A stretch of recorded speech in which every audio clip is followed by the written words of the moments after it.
The dust of Redemption Gulch settled on everything, a fine red powder that coated hope and despair alike. It clung to the sweat on a man's brow, settled in the folds of a woman's dress, and gave the very air a taste of grit. At the edge of the market, where the respectable stalls gave way to the fringe, a young woman stood over a steaming pot. Her name was An Lee, and the light blue of her prairie dress was a defiant splash of sky against the endless brown of the town. A small hand-painted sign offered food from a far home, but most folks just called it the foreigner's cooking. They watched her, their eyes a mix of curiosity and suspicion, but few ever stopped. Today was different. A man was walking toward her stall, and his steps were so deliberate they silenced the market chatter around him. He was tall, his frame lean but hard, and the gun on his hip was not for show. It was a part of him, worn smooth by use and familiarity. Garrett. The name was a whisper that traveled from the saloon to the general store, a name that meant trouble best left alone. He stopped before her small wooden counter, his shadow falling over her pots. The scent of ginger, star anise, and simmering broth rose to meet him, an alien perfume in a world of dust and fried bacon. An Lee did not look up, her focus intent on the ladle in her hand. "Don't taste my food," she said. Her voice was low, not a plea but a command. It was a strange warning from someone trying to sell their wares, and it made the silence around them tighten. Garrett's eyes, the color of a stormy sky, scanned the neat arrangement of bowls, the meticulously chopped vegetables, the clean cloth she used to wipe the counter.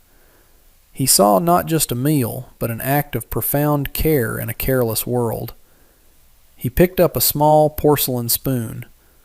The handful of onlookers held their breath.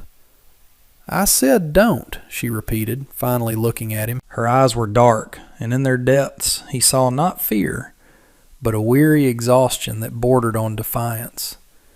It was the look of someone who had drawn a line in the sand so many times she was tired of the dust.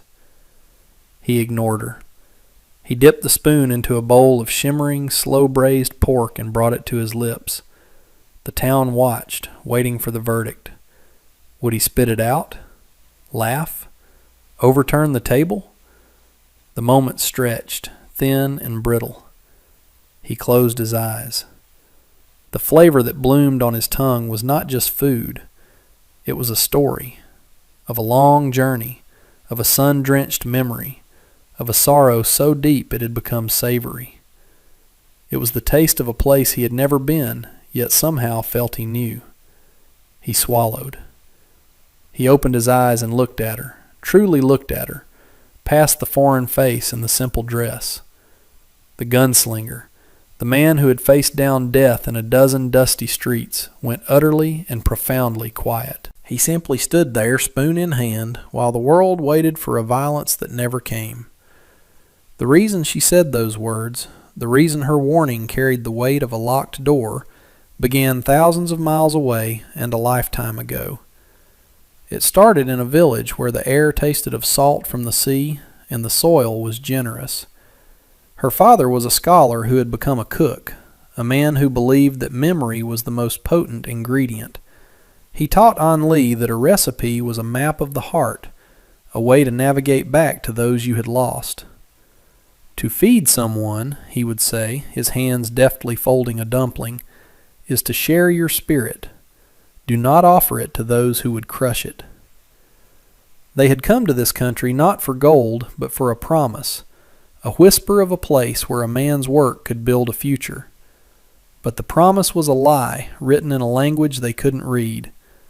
The railroad work had broken her father's body, the relentless sun and the foreman's cruelty stealing the light from his eyes. He died in a canvas tent, with nothing to his name but a worn set of knives and the recipes he had carried in his head. An Lee was left with only his final words, a fevered whisper against the din of the work camp. "Do not let them erase us. Make them taste our memory." So she had come to Redemption Gulch, a town that seemed to live up to its name in name only. There was no redemption here, only judgment. She used the last of their money to buy a small space at the edge of the market, a spot no one else wanted. Every morning she rose before the sun, her small stove a flickering beacon in the pre-dawn gloom. The work was her ritual, her prayer. The rhythmic chop of the cleaver was a meditation.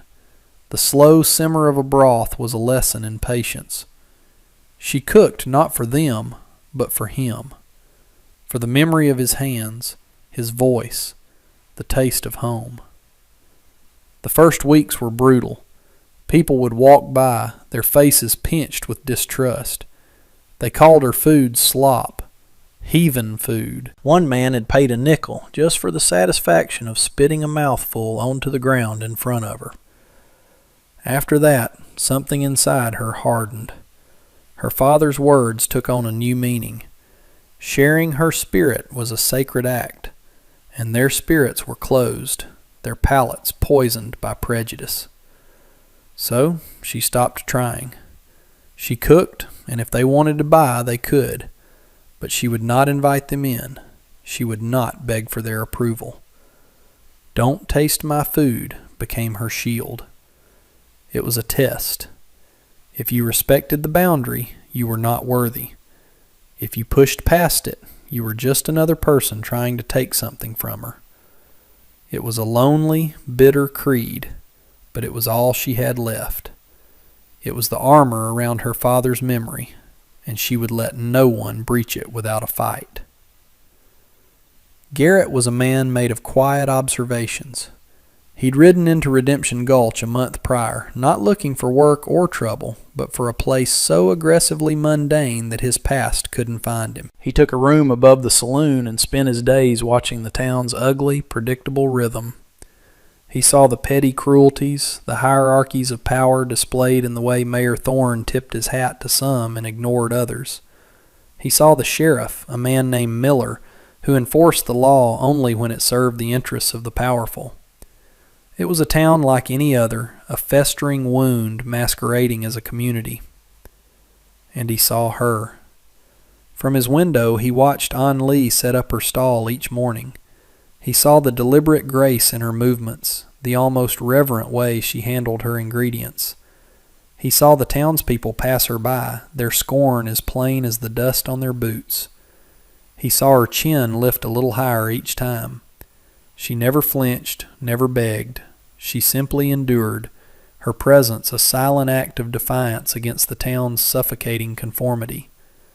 He knew what that felt like. His own life had been a long string of such acts, though his were louder, punctuated by gunfire and the metallic taste of fear. He had a reputation he hadn't asked for but had been forced to maintain, a shadow that followed him, whispering of men he'd put in the ground. He was tired of it.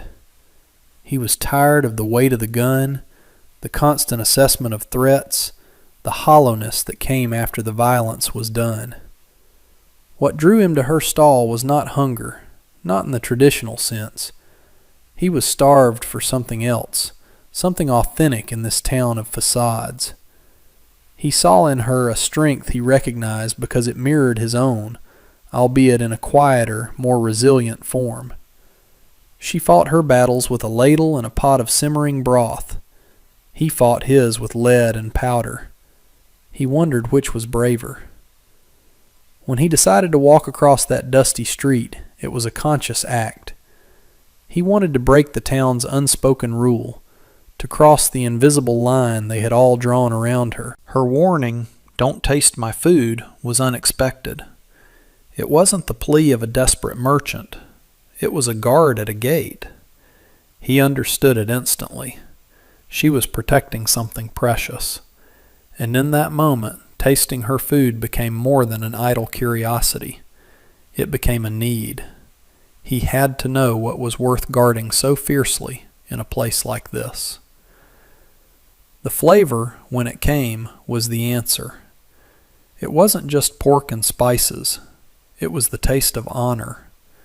It was the flavor of a memory kept alive against all odds. It was the quiet, unyielding truth in a town built on lies, and it silenced him more completely than any threat ever could. The quiet gunslinger's daily pilgrimage to An Lee's stall did not go unnoticed. Garrett would arrive at noon, lay 3 coins on the counter, and eat a bowl of whatever she had made. He never spoke much. A nod was his greeting, another his thanks. But his presence was a thunderclap in the town's social landscape. The same men who had sneered at her now gave her a wide berth. The women who had whispered behind their hands now fell silent when he approached. His silence was a shield, more effective than any wall. But protection for one is a threat to another. Mayor Thorne owned half the town, including the saloon that sold lukewarm stew and greasy steaks to the miners and ranchers. An Lee's small operation was a pittance, but it was an uncontrolled variable, an affront to his total economic dominance. More than that, Garrett's endorsement gave her a legitimacy Thorne couldn't stand. He ran his town on fear and conformity, and she represented neither. The trouble started subtly. First, Sheriff Miller paid her a visit. He was a big man, his gut straining the buttons of his shirt, his face perpetually flushed. "There's a new market fee," he announced, not looking at her but at a point somewhere over her shoulder, "for sanitation services. Double what you were paying." An Lee simply nodded, her expression unreadable, and paid. The next week, it was a complaint. Mrs. Gable, who ran the bakery and was a close friend of the mayor's wife, claimed the strange smells from An Lee's cooking were turning her bread sour. It was a ridiculous accusation, but Miller dutifully wrote it down in his ledger, tutting about public nuisance. Then the whispers began in earnest. Rumors, ugly and insidious, slithered through the town. That her food was unclean, that it was made with stray cats. The lies were designed to isolate her completely, to turn the town's passive prejudice into active hostility. People who had been on the verge of curiosity now recoiled. Her already meager earnings dwindled to almost nothing. Through it all, Garrett remained. He would sit on a crate near her stall, eating his meal slowly, his gaze sweeping over the market. He was a silent sentinel, and his presence infuriated Thorne. The mayor couldn't intimidate a man like Garrett with whispers or inflated fees. The conflict was escalating, moving from the shadows into the open. It was no longer about food. It was about power. It was about who had the right to exist in Redemption Gulch, and on what terms. An Lee found herself at the center of a storm she hadn't asked for, her small cooking stall transformed into a battlefield for the soul of the town. One morning she arrived to find her world destroyed. The stove was overturned, its iron belly cracked and cold. The sacks of rice and spices had been slashed open, their precious contents spilled and trampled into the dirt, mixed with mud and what looked like horse manure. Her pots and bowls were bent and broken, scattered like forgotten toys. The small, hand-painted sign had been snapped in two. They had come in the night, cowards who wielded their hatred under the cover of darkness. An Lee stood frozen, the morning chill seeping into her bones. It wasn't just the financial loss, which was devastating. It was the violation. They had taken the one thing that was hers, the sanctuary she had built from memory and grief, and desecrated it.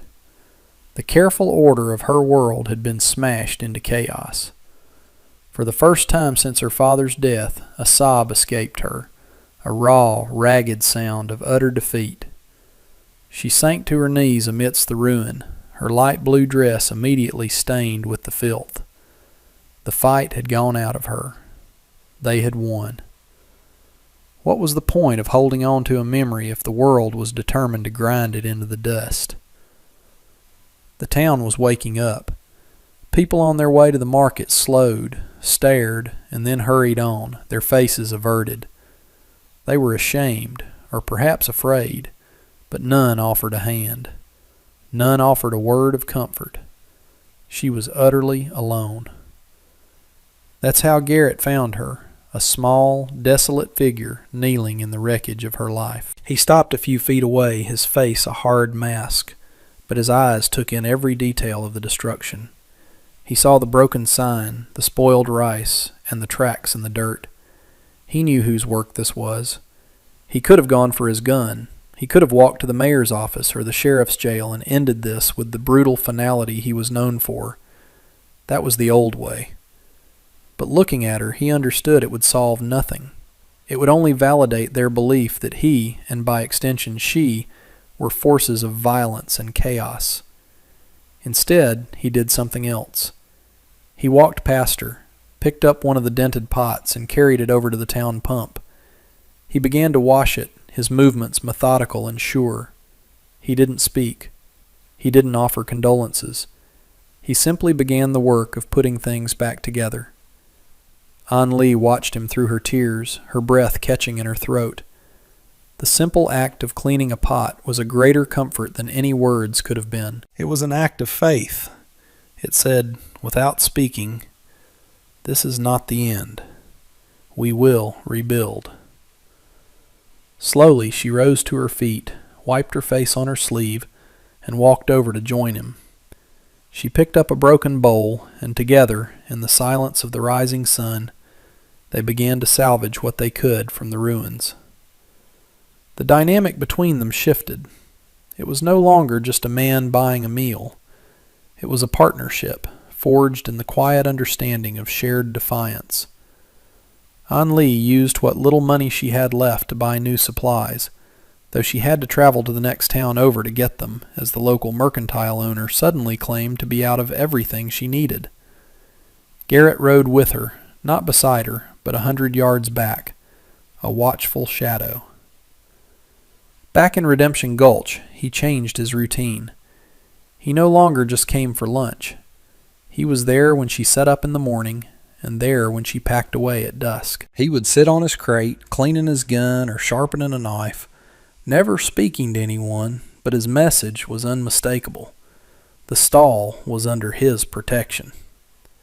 This overt alliance drove Mayor Thorne to a new level of fury. His thugs couldn't touch her now without facing Garrett directly, a prospect none of them relished. Thorne, a man who prided himself on his cunning, knew that brute force would make Garrett a folk hero and a martyr. He needed a cleaner weapon, one that looked respectable. He needed the law. So he convened an emergency town council meeting. With a great show of civic concern, he proposed a new set of public health ordinances. They were elaborate and filled with bureaucratic language, citing the need for commercial-grade preparation surfaces, regulated temperature controls, and sourcing of all ingredients from town-approved vendors. The laws were, of course, impossible for a small street vendor to comply with. They were designed to give the veneer of progress while functioning as a targeted piece of legislative malice. The ordinance passed unanimously. The next day, Sheriff Miller, looking profoundly uncomfortable, served An Lee with an official notice. It gave her 24 hours to cease operations or face a fine of $100, a sum she could not hope to pay in a year. The document was a death sentence for her business, all wrapped in the neat, tidy language of the law. She held the paper in her hand, the crisp edges feeling sharper than any knife. They had found a way to beat her that a gun couldn't stop. They were going to erase her not with violence, but with a rule book. She looked at Garrett, her eyes dark with a weary resignation. "There is no fighting this," she said, her voice barely a whisper. "This is a different kind of weapon." Garrett looked from the paper to her face. He saw the exhaustion there, the feeling of being checkmated by a game whose rules were rigged against her. "Every weapon has a weakness," he said, his voice a low rumble. "The weakness of paper is that it burns. The weakness of a lie is the truth." An Lee looked at the official notice in her hands, then at Garrett. His words, "the weakness of a lie is the truth," echoed in the space between them. For days she had felt like a cornered animal, but something in his quiet confidence sparked a flicker of the old fire within her. Her father had not raised her to surrender. He had taught her that dignity was the one possession no one could take unless you gave it away. She would not give it away. "They want me to disappear quietly," she said, her voice gaining strength. "I will not be quiet." A plan began to form. Not a plan of legal arguments or loopholes, but one rooted in who she was. She would face the town council, not to beg, but to testify. She would use their own stage to tell her own story. The next morning she did not set up her stall to sell. Instead, she began to cook with a singular purpose. She chose her ingredients with the care of an artist selecting her paints. She would make one dish, a simple, clear soup with hand-pulled noodles and a single perfect wonton floating in the center.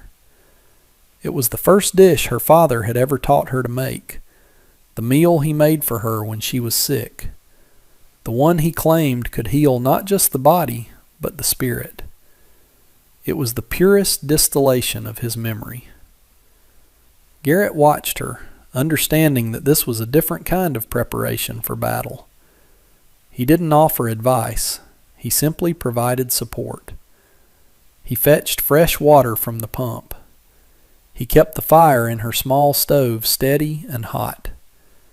His presence was a silent affirmation of her courage. When people from the market walked by, their curiosity piqued by the fact that she wasn't selling, Garrett's cool, steady gaze was enough to keep them moving.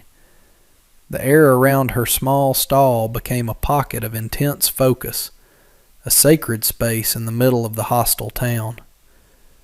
As she worked, she felt a profound sense of calm settle over her. She was no longer cooking for survival or out of defiance. She was cooking as an act of remembrance. Each fold of the wonton wrapper was a prayer. The stretching of the noodle dough was a testament to the strength passed down to her. The clear, fragrant broth was the essence of her story, simmered down to its most honest form. By late afternoon, she had prepared a single, beautiful bowl. It was everything she had to say, everything she was, contained in a simple piece of porcelain. She looked at Garrett and nodded. She was ready. He stood up, his hand resting naturally on the worn leather of his gun belt, a gesture as unconscious as breathing. "Then let's go," he said. "Let's make them taste the truth." They walked together toward the town hall, An Li carrying the bowl with both hands, as if it were an offering. The setting sun cast their long shadows before them, two solitary figures walking toward a confrontation that would determine everything. The town hall was packed, the air thick with the smell of unwashed bodies, cheap tobacco, and self-righteousness. Mayor Thorne stood at the front, his chest puffed out, enjoying his moment of triumph. He spoke of progress, of standards, of protecting the good people of Redemption Gulch from unknown elements. His words were a masterclass in polite bigotry, wrapping his prejudice in the flag of civic duty. He never mentioned An Li by name, referring to her only as the unlicensed vendor or the source of the sanitation complaint. When he finished, he called for a final vote to make the ordinance permanent and authorize the sheriff to collect the fine. "Does anyone wish to speak on the matter?" he asked, the question purely rhetorical. A smug smile played on his lips. Then a voice, quiet but clear, cut through the murmuring crowd. "I do." An Li walked to the front of the room, Garrett a step behind her like a shadow. A wave of shock rippled through the hall. She placed the bowl of soup on the table before the councilman. The fragrant steam rose, a stark contrast to the stale air of the room. She did not look at Thorne. She looked at the faces in the crowd, the baker, the blacksmith, the ranchers, the women who had whispered about her. "My name is An Li," she began, her voice steady. My father was a cook. He believed that food was not just for the body, but for the memory. He taught me that every dish tells a story. This story," she said, gesturing to the bowl, "is about his home. It is about his love for his daughter. It is the first thing he ever taught me, and the last thing I have of him." She paused, letting the silence hang in the air. "You speak of rules and sanitation. I speak of honor. You speak of what is clean. I speak of what is true. You say my food is strange. It is not strange. It is just a memory from a different place. Is this town so small that it has no room for a memory that is not its own?" Then Garrett stepped forward. He did not raise his voice. He did not issue a threat. He simply spoke, and the room held its breath to listen. "I've eaten in fancy restaurants in St. Louis, and I've eaten hardtack on the trail. I know what good food is, and I know what poison is," he said, his eyes locking onto Thorne's. "Poison isn't in a bowl of soup. Poison is in the lies you tell yourselves to feel powerful. It's in the fear you use to control your neighbors." He looked at An Lee, then back at the council. His next words dropped into the stunned silence like stones into a deep well. "This woman has more honor and decency than any of you. She has built a life with nothing but her own 2 hands and her father's memory. And you want to tear it down because you're afraid of a new flavor." He let that sink in. Then he delivered the final, shocking blow. "To ensure she has the protection and standing she is owed in this town, I ask for her hand in marriage." The proposal hung in the air, an impossible, electrifying statement that shattered the room's tense equilibrium. It was not a declaration of love. It was a strategic masterstroke, a move on a chessboard the mayor hadn't even known they were playing. Marriage, in this time and place, was a fortress. As Garrett's wife, An Lee would gain legal and social standing that she, as a single foreign woman, could never possess on her own. An attack on her would become an attack on him, and no one in that room was foolish enough to want that. Thorne's face went from smug satisfaction to a mask of slack-jawed disbelief. He had been outmaneuvered, not with force, but with a piece of societal bedrock he himself championed. He sputtered, searching for a response, but found none. The crowd was a sea of stunned faces. They had come for a public shaming, a simple administrative execution. They were now witnesses to something far more complex and profound. They saw a gunslinger, a man defined by violence, using the most civilized of institutions, marriage, as his weapon of choice. And they saw a quiet foreign cook who had, against all odds, won the loyalty of the most dangerous man in town. The councilmen looked at each other, then at Thorne, then at Garrett's unblinking stare. The ordinance, moments before a foregone conclusion, now seemed petty and irrelevant. The sheriff, Miller, slowly took the official notice from his pocket and with a deliberate motion tore it in half. The sound of ripping paper was the only noise in the hall. It was the sound of Thorne's power crumbling. The spell was broken. An Lee had not looked at Garrett when he spoke. She had kept her eyes on the crowd, her posture unbent. She understood what he was doing. It was not a gesture of passion, but one of ultimate respect. He was offering her his name, his protection, the only thing of value he truly possessed, so that she could keep her own. She met his gaze now, and in a silent exchange, an agreement was made. A partnership was formalized. There would be time later to understand what it all meant. For now, it was enough. They turned and walked out of the town hall, leaving a storm of whispers and confusion in their wake. They didn't look back. They walked into the twilight, the sky bruised with purple and orange, the day's battle won not with a bang, but with a bowl of soup and an unbelievable question. The air outside tasted clean, free of the hall's suffocating judgment. It was the first breath of a new and uncertain life.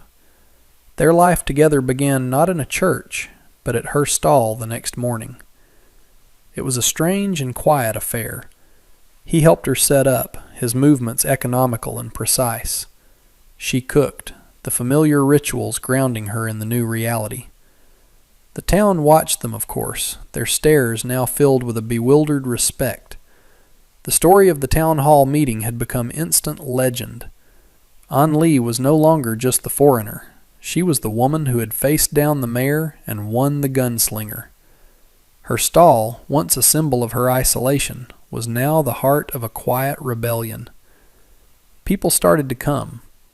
At first it was just the curious, the ones brave enough to defy the town's old social order. A miner, his face still smudged with coal dust, bought a bowl and ate it standing up, his eyes wide with surprise at the flavor.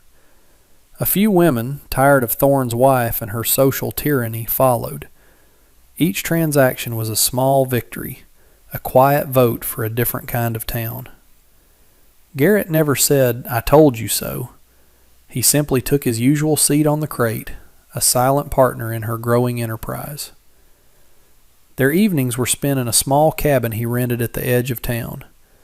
They were two solitary people sharing a space, the silence between them filled not with awkwardness, but with a comfortable, unspoken understanding. He would clean his weapons while she meticulously planned the next day's menu. There was a tension there, a current of awareness of the man and woman they now were to each other in the eyes of the world, but it remained secondary to their shared purpose. Theirs was a partnership born of necessity and mutual admiration. Have you ever had to build a home with a stranger? Not a house of wood and nails, but a home of trust, a shelter built from the shared understanding of a common enemy. It is a fragile and complicated thing. Love might grow there, or it might not. But respect, once earned in the heat of a shared battle, is a foundation as solid as bedrock. An Lee had her dignity. Garrett had found a peace he hadn't known he was looking for. Redemption Gulch was still a hard place, and Mayor Thorne was a snake, not a wolf. His defeat had only made him more venomous, more patient. The future was not guaranteed. But as An Lee served another customer, placing a bowl of her father's memory into their hands, she knew she was no longer alone. She had found her place, not by conforming, but by forcing the world to make room for her. And she had learned the hardest truth of all. Sometimes the only way to protect your spirit is to be willing to share it, even with a world that may not deserve it. What is the flavor of your own memory, and who would you trust to taste it?